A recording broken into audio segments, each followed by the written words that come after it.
Hi, thank you for stopping by. I'm going to read this story called My First Day at School.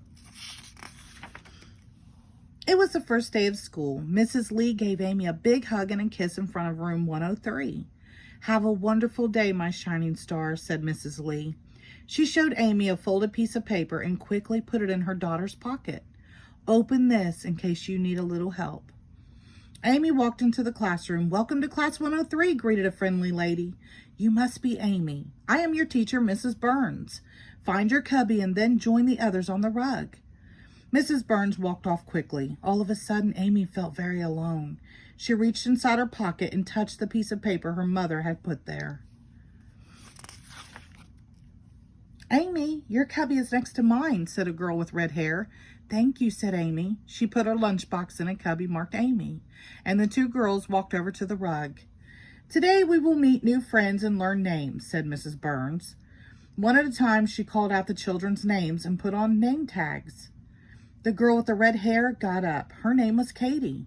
Amy waited and waited for her name to be called. She started to feel sad and remembered the piece of paper in her pocket. Amy Lee, called out Mrs. Burns. Amy got up and quickly and quietly. Mrs. Burns put on Amy's name tag and smiled. Then Mrs. Burns told the children about the activities for the morning. Amy chose block corner, but when she got there, 3 boys were already building a castle. There was no room for Amy, and she began to feel alone. Amy put her hand in her pocket and touched the paper. Do you want to help make a moat? Every castle needs a moat, said a boy named Ben. Okay, said Amy. She made a moat with Ben, Perry, and Gabriel.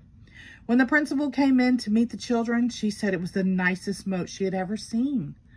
Soon it was lunchtime. What a big, noisy place, Amy thought. Mrs. Burns spoke in an outdoor voice.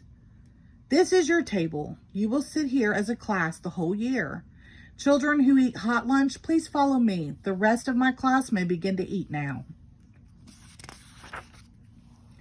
Amy looked for Katie, but she could not find her. She sat down at the end of the table. All around her, children were talking and laughing. But Amy felt so alone. She just stared at her lunchbox. Then Amy remembered the paper in her pocket. She reached inside and felt it. Just then, Amy heard her name. It was Katie. May I sit here? Asked Katie, carrying a lunch tray. Sure, said Amy. I was looking for you. I get hot lunch. I stand on that line over there, Katie said, pointing behind her. Katie sat down and started to spread mustard on her hamburger. You like mustard on your hamburger? Asked Amy. Yes, I do, answered Katie. So do I, cheered Amy, and the 2 girls laughed. After lunch, children ran in all directions in the yard. Amy couldn't decide what to do first.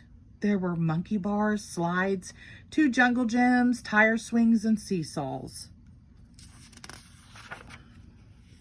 Can you give me a push? Asked a girl who was sitting on a tire swing. Okay, said Amy. So she pushed and pushed and pushed. Soon the girl was swinging very high.